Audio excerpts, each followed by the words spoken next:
Hello and welcome once again to Ben's Beer Reviews. Now, I mumbled a lot during the last one, so we'll try to not do that as much in this one. Sometimes you drink beer. Sometimes you have beer that is bitter, lovely, excellent IPAs. Sometimes you have beer that is cloyingly sweet, or just nicely sweet. Sometimes you have beer that's smoky, but sometimes you have beer just for the sake of fucking strangeness. Sour beer would be an example of that. Now, there are several types of sour beers, and tonight we'll be having a Flanders Red Ale. This is from West Flanders. Flanders is the Flemish/Dutch speaking part of Belgium. Walloon is the French. This is Duchesse de Bourgogne. Now, Flanders Red Ales are just kind of regular brown-ish red ales. They're related to porters, actually, but they're fermented and aged in casks, and they have a variety of weird yeast strains and bacteria that go in them, which convert the sugar not into alcohol necessarily, but into things like acids, stuff. There we go. Nice small burp, not like a huge shoot off the cork. Don't shoot off your corks. That releases a lot of the carbon dioxide out of the beer. But on the pour, we get a nice, lovely looking red beer, becoming browner as it pours in. It's pretty brown. It is quite brown, yeah, but it's starting off red as things kind of fall out, whatever. Slightly off-white, kind of a little bit darker than eggshell head. I guess I'd call it parchment. I was going to call it anything. Why not? No reason not to. And let's get into the nose on the Duchesse de Bourgogne Flanders Red Ale. 6% alcohol. I'll just read the back. Duchesse de Bourgogne is a traditional top-fermented reddish-brown ale from West Flanders region of Belgium. This refined ale, also known as the Burgundies of Belgium, is a blend of 8 and 18-year-old ales following careful maturation in casks. 100% natural and unpasteurized. Now, the Burgundies of Belgium thing is a reference to a certain beer/whiskey critic, Michael Jackson, not Michael Jackson of pop fame. He's sometimes called a beer hunter, who said that these were like Burgundy wines. They represented kind of decadence and a kind of lust for abundance in life. So let's get into the nose. Vinaigrette, cherry. Very tart green apple. Yeah. Kind of general funkiness, slight alcohol, a bit of sweetness. Like a maraschino cherry type sweetness. Perhaps a bit of malt sweetness there as well. General kind of wine flavors, specifically the communion wine at my home church, not my church at Gordon. Their wine is really sweet for the Eucharist.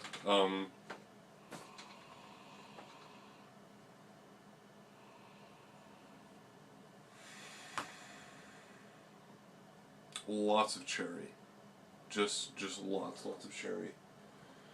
You want to get into this then? Sure. All right. Josh is not a huge sour fan. Huh.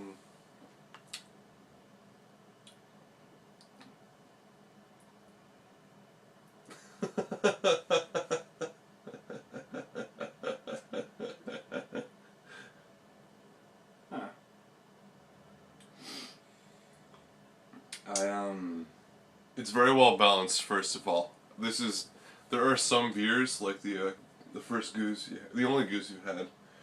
I think it was Giardin or something. Very, very, very tart. This is much more balanced. Mm-hmm. much sweeter.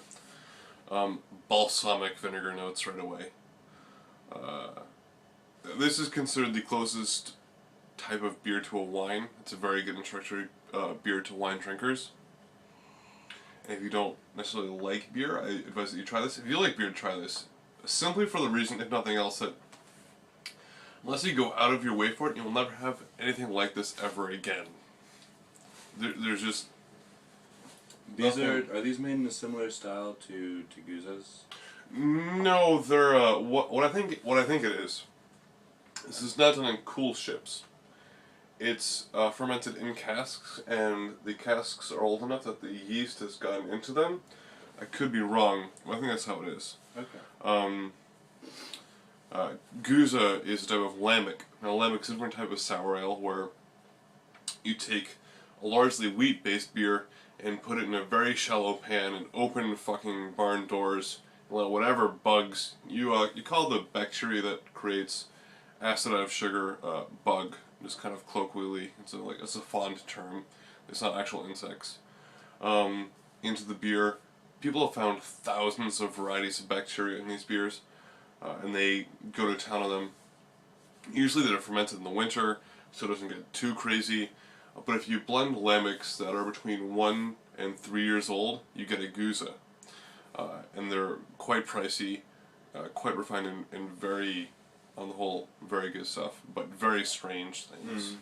This does not have the general funkiness. No, but it's definitely got the funk. It may not be Parliament and the Funkadelic, but... no, this is like average white band funk.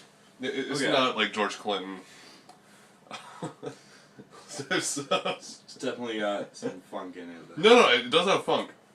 But it's not like some funky beers have like a hay note or a leather or like a cheese thing. No cheese in this beer at all. There's kind of like a musky thing that tapers off the sourness at the end of it. Yeah. The funk is just what you call muskiness, kind of.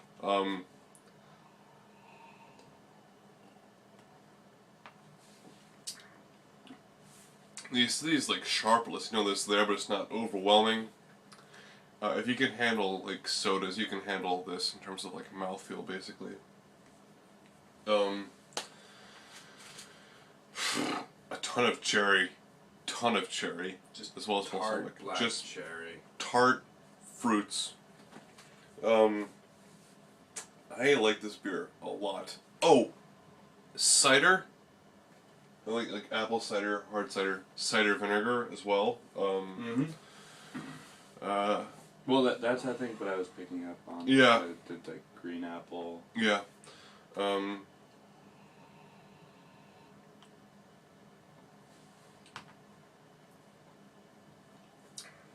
don't even know.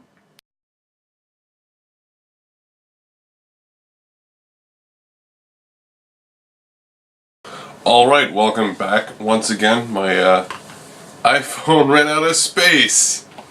Yes! The theme. It is so irritating.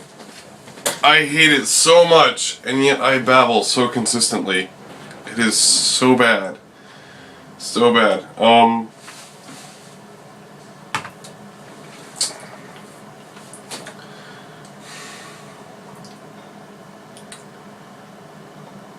I don't know. There's also like a slight like dark tart berry, like, I mean, besides cherries, there's like a slight, I don't want to say blackberry, but some like almost cranberry. Yeah. It reminds me a bit of the zombie killer mead, very vaguely. A bit. Mm-hmm. It's got more of a muskiness. Yeah.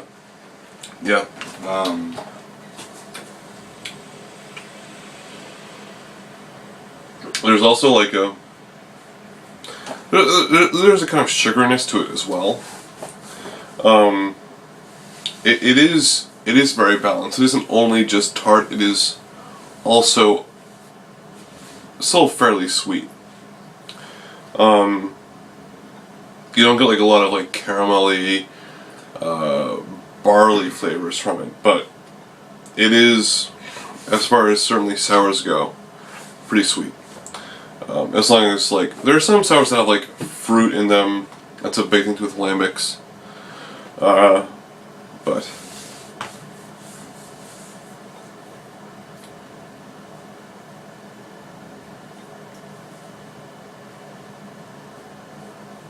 it finishes fairly dry. yeah, It ends with not even like a grain note. Like, I can't even pick up on the different malts. It's just all weird shit going on with it. But like there's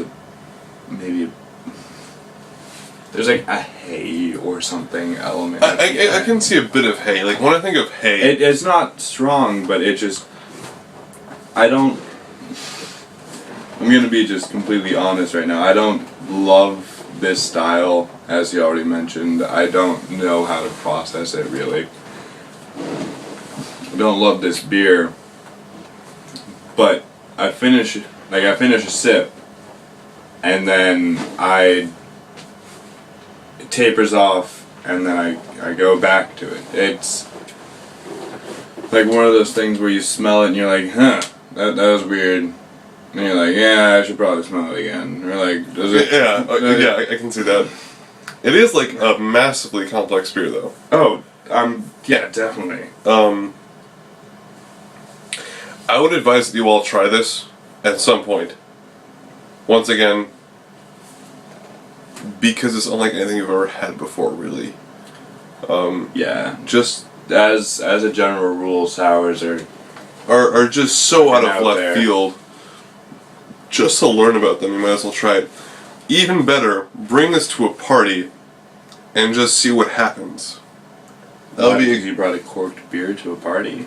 No, I mean, any number of, it would be a great social experiment to be like, here's a beer. And it technically is? It is. It is a beer. I like it quite well. Okay. I'm going to give the rating of 93 out of 100. But please do bring it to a party. I would love that. That'd be a great social experiment. I think this is delicious, actually. It's not refreshing, but it is. It makes me want to drink more of it. It is not super heavy. Most sour beers actually aren't that alcoholic. They top out around 6 or 7. Largely because you want most of the sugars to convert into various acids. Yeah, this is 6. Yeah, this is 6. Well,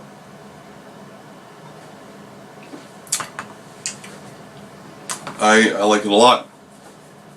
93, I said, right? I think so. 93. You? Let's see how you do. I don't even know. I recognize it for the style. It's very good. And I almost don't know if I should even rate it because I have no palate for this style. It just doesn't taste like other beers, and a porter doesn't taste like a pale ale.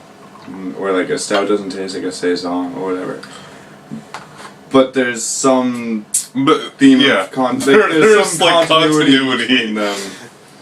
And then this is just so out of left field that